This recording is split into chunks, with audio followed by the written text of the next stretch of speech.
Hello, welcome back to Mark's House and Garden UK. This is Ensete Ventricosum Maurelli, also known as the Abyssinian red banana, and I'm about to plant them in the exotic tropical border here. Until about 2 hours ago, I had two huge clumps of Canna musifolia here, but unfortunately they were struck down with the Canna virus. And if you want to know about the Canna virus, I'll put a link to my video about the Canna virus in the description box below this one. And I was a bit gutted actually, because we've looked after those Canna musifolia for many years and they were huge plants, but unfortunately, having succumbed to the Canna virus, they had to be removed. Every cloud has a silver lining, and this has 3 silver linings, because the first thing is it's given me more space to plant some Abyssinian red bananas. This is a special plant to me, and I'll come back to why in a moment. The other thing is it's allowed me to relocate a Colocasia esculenta. That's the elephant ear plant, the taro, or the Colocasia esculenta. It's a huge, great big leaf plant, and it's allowed me to relocate it. So I'm going to place that at the back there.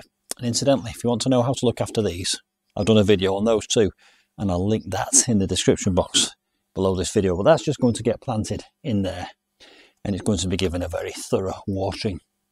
Getting back to these Abyssinian red bananas, one of the first ever videos I did on YouTube 3 years ago was propagating the Abyssinian red banana, and that video did really well. Yeah, I'll put a link to it in the description box below. But what you do when you want to propagate these is you divide the trunk. It's not a trunk, it's a pseudo trunk made up of leaves, but you divide that into quarters and you plant each quarter. You chop the top off and you wait about 6 weeks, keep it wet and warm, and ultimately you should end up with little plantlets at the bottom. But watch the video, don't take my word for it. These are going in here. So why are these a special plant? I had 2 of these. I'll drop an image in of what my Abyssinian red bananas look like. They were huge. They were about 10 foot tall. I brought them here to Rose Cottage and they were in this border. I'd had them for 4 or 5 years, and every winter I used to take them inside. I used to dig them up and take them inside for protection. But unfortunately, not this Christmas just gone, the Christmas before, they didn't come through the winter. It got that cold in my garage that they perished, so I lost both my huge, enormous Ensete Ventricosum Maurelli plants. And I said, never again will I invest my time and energy into that plant. But I've given into it again. So I've bought another 2, but I'm going to have a different mindset. I'm going to see these as bedding plants. They've cost me £12 each, and over the course of the summer they will grow and fill this whole space, and you'll see them in future update videos. But my mindset towards these is going to be, they're going to be like bedding out plants, so I'm not going to be that precious about them. Having said that, I will be digging them up in the winter time and trying to protect them. Now, I mentioned there were 3 silver linings. The first one being the extra space, the second one being moving that Colocasia esculenta, but the third silver lining was this. In the process of digging up the cannas, I found these 3 little baby Colocasia pink chinas. You can see they've run off the mother plant there. And so I've got 3 of those. So again, every cloud has a silver lining. I'm going to plant them along the front, so they kind of, they're not big. That one there is a big Colocasia. The pink china is not a huge Colocasia. I'm going to plant them along the front of here so they can kind of fill this gap. And you can see here I'm kind of developing a theme. I've got gingers here with a kind of a purpley red stalk. The Eucalyptus bicolour there has got a chocolatey purple leaf. These have got red leaves, and the pink china have got pink stalks. So we've got that lovely kind of colour coordination going on. These have been soaking. So the Abyssinian red banana loves moist soil. It doesn't want to be waterlogged because it can have root rot, but it wants to be moist. So I've just been soaking them, getting them fully hydrated before I plant them. And I'm going to plant them in here. It's quite a simple process and it's not rocket science. Now, as I've already said, that's a giant herb, and the trunk is not a true trunk. It's not made of carbon. It's made of basically nitrogen. It's a green matter. Got my grubbing hoe here. Brilliant tool. It does virtually everything in my garden, but on this occasion I'm going to use it to dig a hole for this Colocasia esculenta, which I'm just going to get in the ground before it dries out. Get it covered up. I will get that watered, but I'll do the red bananas first, because I don't want to be standing in the quagmire while I'm working. So that's in, and it'll get a good soaking in a moment. The word ventricosum,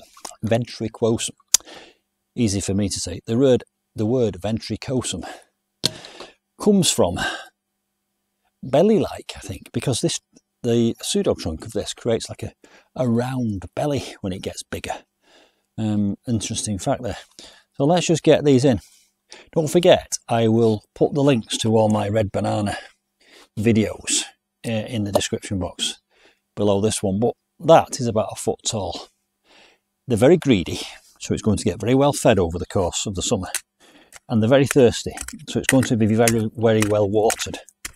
But I'm also, in addition to planting it here now, I'm going to give it some pelleted chicken manure in the hole, which I've left just off camera there. Let me go and get it.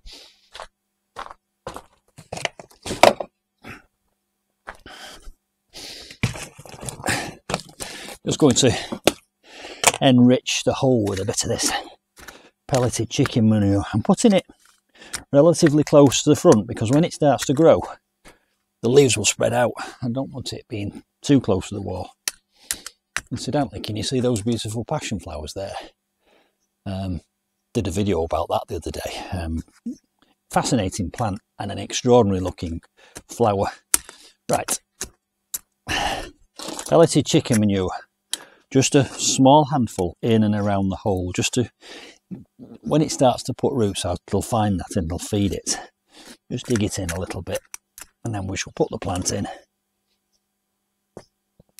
Same level as it was planted before, backfill it. That chicken manure, that really does smell quite foul actually. Foul joke, chickens. Right, that's in. Got one in. Trust me, that looks quite small and diminutive at the moment, but I would say within 3 to 4 weeks it'll be up here, and by the end of the summer it'll be way up there, and then I will make a decision as to whether I dig it out and protect it for the winter or just let it perish. I'm kind of half debating with the idea of trying to see if I can keep one in the ground for the winter.